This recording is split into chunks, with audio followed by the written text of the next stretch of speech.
এবং এই তৃপ্তি।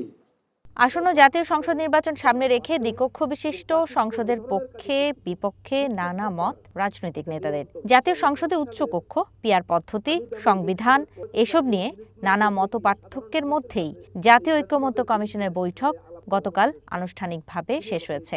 এমন বাস্তবতায় বৃহস্পতিবার দুপুরে রাজধানীর একটি হোটেলে প্রস্তাবিত উচ্চ কক্ষ কি জাতীয় সংসদের সংখ্যাগরিষ্ঠ দলের জবাবদিহিতা নিশ্চিত করতে পারবে শীর্ষক সেমিনার আয়োজন করে সেন্ট্রাল পলিসি ডায়ালগ সিপিডি।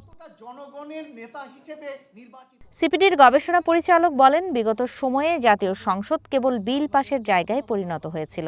বর্তমান সংসদীয় ব্যবস্থার নানা দুর্বলতা তুলে ধরেন তিনি। আমাদের কাছে যেটি মনে হয়েছে যে অন্তর্বর্তী সরকার বা কনসেনসাস কমিশন আপার হাউসের বিষয়টিকে বাদ দিতে পারেন, যেহেতু এটি নিয়ে বিভিন্ন রাজনৈতিক দলগুলোর ভিতরে জটিলতা এবং একই সাথে আমরা এই সিস্টেমের সীমাবদ্ধতা, হয়তো ইতিবাচক দিক রয়েছে কিন্তু সীমাবদ্ধতার জায়গাগুলোও আমরা বুঝতে পারছি।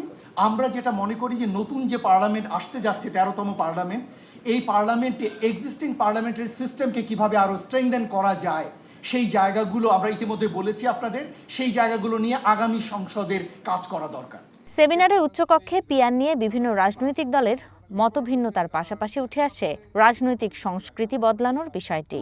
মার্কা ইজ দেয়ার, বাট মার্কার উপরেও কিন্তু ক্যান্ডিডেট ম্যাটার করবে। বাংলাদেশে এই মানুষের মনোজগতের পরিবর্তন হয়েছে, ভোটারদের মনোজগতের পরিবর্তন হয়েছে।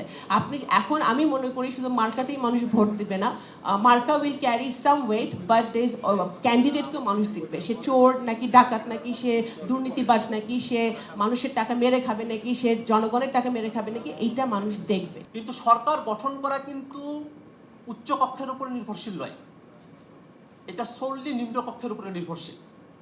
অর্থাৎ সরকার গঠন করা, সরকার পরিচালনা করা, সেটা নিম্ন কক্ষের মেজরিটির ভিত্তিতেই সম্ভব। তার জন্য উচ্চ কক্ষের মেজরিটির উপর নির্ভর করা দরকার পড়ে না, বরং উচ্চ কক্ষ নিম্ন কক্ষে যে বিষয়গুলো হচ্ছে সেটা একটা ক্রিটিক করা, সেটা আলোচনা জারি রাখা, জনগণের মতামতগুলোকে প্রতিনিধিত্ব করবার একটা সুযোগ তৈরি করবে। সংসদের তৃতীয় বৃহত্তম দল, তারাও চিন্তা করছে ভবিষ্যতে সেকেন্ড এবং থার্ড হলে কি কি সুবিধা পেতে পারি। এই বিবেচনা থেকে অনেক প্রস্তাব করা হয়েছে বলে আমাদের কাছে মনে হয়েছে। তাহলে এই বাস্তবতার উপরে দাঁড়িয়ে একটা পার্লামেন্ট আর উচ্চ কক্ষ, তার ফল কি হতে পারে, এটা একটা গরিবের টাকায়, সাধারণ মানুষের টাকায় নতুন করে শ্বেত হস্তি পোষা ছাড়া এবং নতুন ধরনের আরো কিছু জমিদার তৈরি করা ছাড়া অন্য কিছু বাংলাদেশে হবে বলে আমাদের কাছে মনে হয় না। জাতীয় ঐকমত্য কমিশনের সদস্য বদিউল আলম মজুমদার মনে করেন, পিআর পদ্ধতির মাধ্যমে উচ্চকক্ষ হলে চেক অ্যান্ড ব্যালেন্স তৈরি হবে। তিনি বলেন, সংসদে উচ্চকক্ষ হলে শেখ হাসিনা দানবে পরিণত হতে পারত না। সবচেয়ে বড় কথা হলো যে শেখ হাসিনা দানবে পরিণত হয়েছে অনেকগুলো আইন কানুন বিধিবিধান। সবচেয়ে বড় কারণ হলো পঞ্চদশ সংশোধনী, এবং পঞ্চদশ সংশোধনীর মাধ্যমে তিনি তত্ত্বাবধায়ক সরকার ব্যবস্থাটা বাতিল করেছে। তো উচ্চকক্ষ যদি থাকতো তাহলে কিন্তু শেখ হাসিনার পঞ্চদশ সংশোধনী পাশ করা প্রায় অসম্ভব হতো। আরেকটা হলো রাজনীতিটা আমাদের ব্যবসা হয়ে গিয়েছে। আমি এই তথ্য দিয়ে আমি শেষ করছি।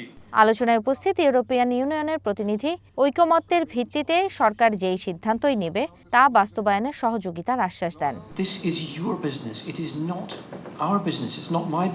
উচ্চকক্ষ বাংলাদেশের বিষয়, আমাদের নয়। জাতীয় সংসদে উচ্চকক্ষের সিদ্ধান্ত সম্পূর্ণ আপনাদের। আমরা শুধু বাংলাদেশের এই রাজনৈতিক ট্রানজিশনে সাহায্য করব। আমরা বাংলাদেশে একটি আন্তর্জাতিক মানের অবাধ সুষ্ঠু নির্বাচন আশা করি। এই আয়োজনে সাহায্য করতে ইউরোপীয় ইউনিয়ন প্রস্তুত। ইউরোপীয় ইউনিয়ন সংস্কার বাস্তবায়নে বাংলাদেশকে সাহায্য করবে। সুষ্ঠু নির্বাচন আয়োজন, মূল ফাংশনগুলো ঠিকভাবে কাজ করলেই হবে। যে কোনো জিনিস থেকে সবচেয়ে গুরুত্বপূর্ণ সংসদীয় আইন প্রণয়ন ব্যবস্থা। রাজনৈতিক স্থিতি বজায় রাখতে, জাতীয় সংসদকে জবাবদিহিতা এবং প্রভাব মুক্ত রাখতে, ক্ষমতার বিকেন্দ্রীকরণ, স্থানীয় সরকারকে শক্তিশালী করা সহ নানা মত উঠে আসে সেমিনারে। ঝুমি রহমান, ওয়ান নিউজ, ঢাকা।